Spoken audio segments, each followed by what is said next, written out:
Hey everybody, so I know I said that I would generally tether my videos to pieces I had written, but today's a big day, so I'm going to make an exception with regard to the Mueller Report. I have been reading it and tweeting excerpts from it. No, I haven't finished the entire document yet, it's very long, but I've read the bulk of it, and I want to just share with you some key findings that I think are like the top line conclusions here that everybody needs to be aware of. The first is that Mueller established that there was no collusion. And why do I phrase it that way?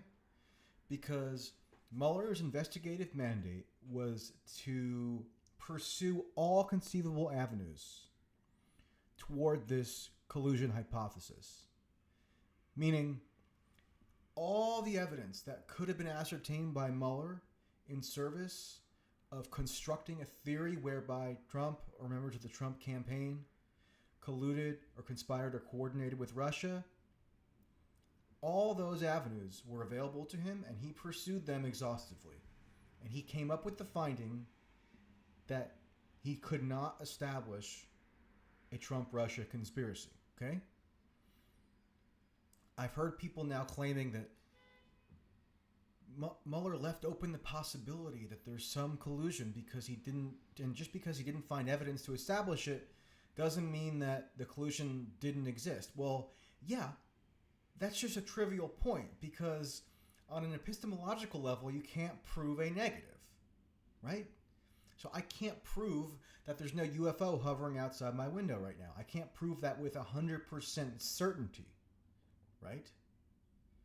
But I can investigate all possible evidence that would lead me to believe that a UFO is hovering outside my window, and then I can reasonably conclude that there's no UFO. So when people bring up that point, they're just doing this logical pivot which makes no sense. They're taking a trivial matter of logic that's technical and construing that as reason to believe this myth of collusion is actually still viable when it's been obliterated by Mueller. So remember when the Barr letter was issued, the letter by William Barr was issued March 24th, and Barr quoted from Mueller stating that there was no conspiracy established, and people went, oh my God, Barr's lying, or he's covering this up, or he's somehow misrepresenting Mueller's finding. No. Read the report. Barr accurately represented the collusion finding. Okay? There's no reason to believe when you read the report that anything Barr said related to the collusion aspect of this has been misrepresented. Now that has to be distinguished from the obstruction element, which is an entirely separate question, and I'll get to that later, but the reason why I'm focusing on collusion is because that was the entire impetus for the investigation. The whole genesis of this investigation, beginning in July of 2016, was the notion that Trump or Trump associates or campaign members or family members had corruptly conspired with Russia to influence the 2016 election, and Mueller says there's no evidence of that. So in effect, he is positing no collusion, and it is absolutely reasonable for everybody to come away with that inference. It's not even an inference. It's just a plain reading of the document.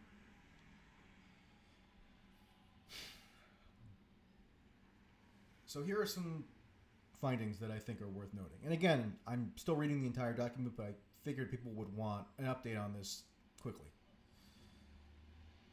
So if you follow my debates with Cenk from the Young Turks, he said a whole smattering of things, and he didn't really have much logical coherence behind what he was saying in regard to this issue. But one thing that he said was that Mueller had to have investigated Trump's past business ties in order for us to have any confidence that there was no collusion, because the collusion, according to Cenk, all stem from these past nefarious business ties of Trump or business activities. And Cenk said maybe Mueller didn't investigate all that. Maybe he just missed it, or maybe he ignored it. Well, here's some findings from the report. Remember the whole Alpha Bank episode where there was a server that was supposedly pinged by Russia,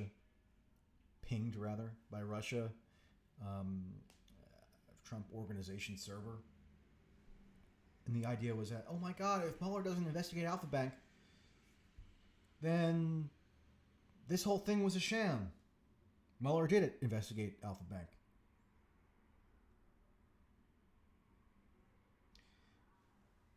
And he found no conspiracy related to Alpha Bank.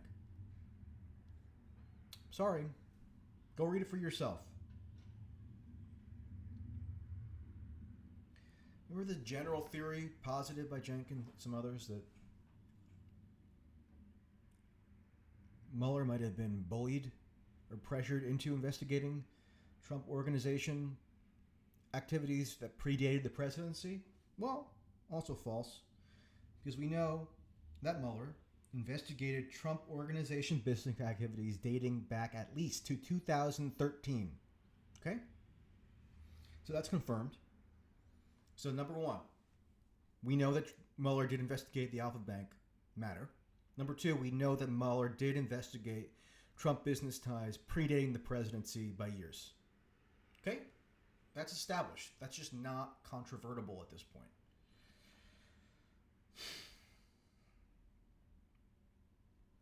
Remember when certain conspiracists on the internet kept saying that Manafort was the linchpin of the conspiracy because he shared polling data with this guy Kalimnik? Here's what Mueller concludes about that entire affair.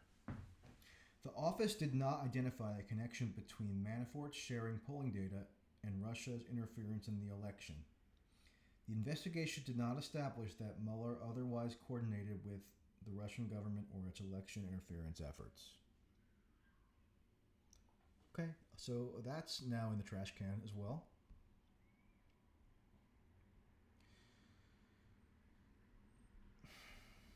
And I'm sorry if I'm a little agitated about all this, but it's just incredible. Remember the big BuzzFeed story from January 17th of this year that stated that President Donald Trump directed his longtime attorney Michael Cohen to lie to Congress, and everybody flipped out and was in a frenzy because they said that, oh, Trump committed a felony and Mueller possessed evidence of it? Robert Mueller stated, relaying what Cohen testified, that the president did not direct him, Cohen, to provide false testimony. So that BuzzFeed story is completely obliterated. I was on Tucker a while back responding to the editor-in-chief of BuzzFeed, Ben Smith, responding to his defense of this now completely undermined story that ought to be retracted immediately. And here's one other point that is really interesting. Oh, so another thing. So one of the foundational myths of Russiagate is that the Republican platform in 2016 was maliciously modified at the behest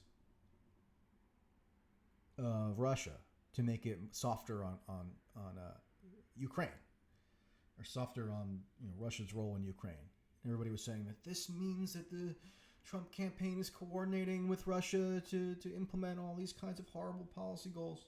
By the way, Trump ended up sending lethal arms to Ukraine anyway, so the platform didn't matter in the slightest. But nonetheless, let's look at what Mueller concluded about this platform modification episode.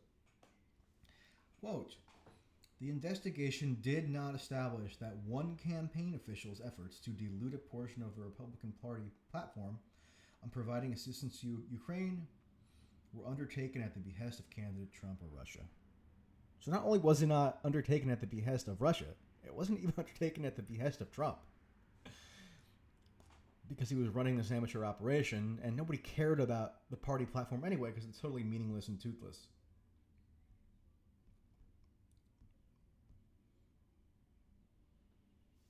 Remember this person, Marcy Wheeler, who I've been fighting with on Twitter? You might know her as Empty Wheel. She's the one who said that she had smoking gun evidence of a Trump-Russia quid pro quo conspiracy, and she provided this to the FBI. out of patriotic duty or something, and in the process, according to her, burned a source, which is one of the mortal sins of all journalism and would have gotten her fired in a minute in any traditional newsroom. She's now saying, she's lamenting that Mueller, quote, didn't get evidence to charge the quid pro quo conspiracy. Sad for her, who staked her entire professional reputation on Mueller establishing that, which she has not. Here's another good one. So I did this interview with George Papadopoulos a few days ago. You may have listened to that. If not, please do. It's very enlightening. George, in that interview, stated a pretty blockbuster claim, which is that he was being investigated as an agent, a potential unregistered agent, not of Russia, but of Israel. Whoa. I thought this was all about Trump-Russia conspiracy. How could that be? Well, here's Mueller confirming George, vindicating George in that regard. Mueller investigated, quote, allegations that Papadopoulos committed a crime or crimes by acting as an unregistered agent of the Israeli government. So that's an aspect of all this that's now going to unfurl and could have some very interesting dimensions that we shall see. Now let's get to this game that's being played with regard to obstruction. And there's so much more to talk about on this, but I'm sure I will. But I don't want to rant for hours here. People are now conflating the obstruction element and the collusion element, because the collusion element has been totally debunked. Mueller could not have been more explicit that there was no evidence to establish collusion. No basis to establish the core animating, guiding impulse that brought this entire fiasco to fruition in the first place.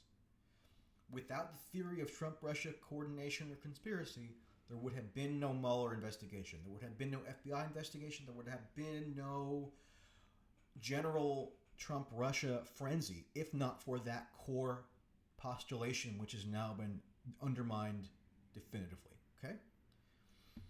Ancillary to that, when Trump fired Comey, there came about all manner of other considerations around obstruction. Meaning, did Trump take steps to thwart the investigation criminally? Right? And it's a complicated subject because it entails the presidential plenary power over the law enforcement apparatus. To what extent can you influence an investigation corruptly if you're the president and you technically are the top official presiding over that investigation? To what extent does, simply expressing one's discontent with an investigation actually equal obstruction? Because obstruction generally is regarded as destroying evidence or tampering with a witness or something to that effect. And that, in large part, was not being alleged as Trump. So, Mueller did not come to a finding or make a recommendation as to obstruction, which he was within his rights to do. He could have done so. He chose not to. So then, in terms of the chain of command of the Department of Justice, it then falls to the Attorney General, in consultation with the Deputy Attorney General, in this instance, Rosenstein, who oversaw the vast bulk of the investigation dating back to 2017, and himself authorized it. And then later, it was revealed, plotted to overthrow Trump by invoking the 25th Amendment and conspiring with cabinet officials and even potentially wearing a wire on Trump in the Oval Office, which is just incredible. Anyway, that's a side note. But now it falls to Barr to make that determination, and he determined that there was no reason to prosecute Trump for obstruction. Now, can you object to the legal theory Barr has put forward in terms of why he believed that there was no ample basis to prosecute Trump on obstruction? Sure. But understand how ancillary that is. Understand how that grew out of the investigation that was initially predicated on this possibility of Trump-Russia collusion conspiracy or election interference coordination. This was never about obstruction originally. Obstruction was a second order issue. Okay? So when people are conflating these things now and making out obstruction to be the top line takeaway, they're continuing the fraud. They're continuing their cynical distortion of the nature of what all this was.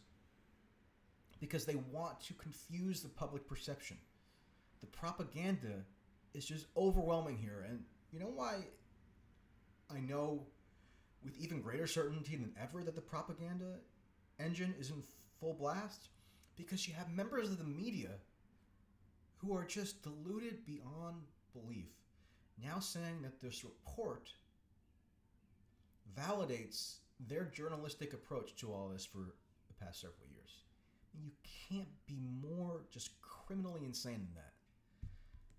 And people who have no trust in the media, or these media members wonder why people have no trust in them, this is why. And this is why they are correct to have no trust in you. Okay? Because you are just liars. You're lying.